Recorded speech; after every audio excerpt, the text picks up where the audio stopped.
House Republicans don't appear interested in working for everyday Americans and solving problems for hardworking American taxpayers. Why? Because they are working for Elon Musk and doing the bidding of an unelected, unaccountable, out of control billionaire puppet master.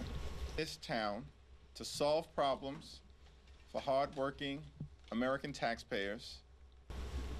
That is why we are introducing the Taxpayer Data Protection Act to shield the American people from this out of control power grab permanently, and to make sure that the financial, personal, medical, and confidential information of the American people is protected. So our Taxpayer Data Protection Act will seek to make sure that the payment systems don't have reckless interference, that those who have access to them can't just be a special appointee, a political appointee, as you know, how we schedule the appointees.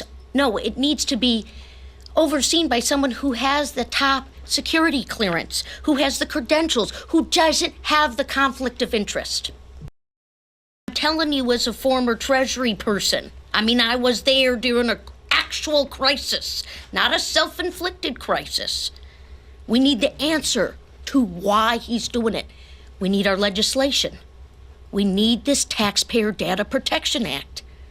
This is unbelievable lawlessness. We've always had this trust between the House, the Senate, the presidency, and then in comes this executive order that seemingly has allowed this individual to go in to the Fiscal Bureau of the United States of America and say that he has your information.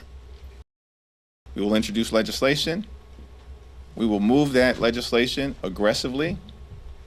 We will work through the court system, and we will continue to communicate to the American people about what's happening, why it's happening, and why the promises that were made by Republicans to lower the high cost of living aren't being kept.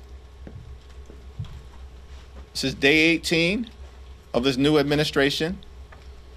Not a single bill, not a single idea, not a single initiative to lower the high cost of living.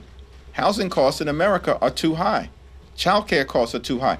Grocery costs are too high. Utility costs are too high. And insurance costs are too high. We've seen nothing from House Republicans, nothing from the administration.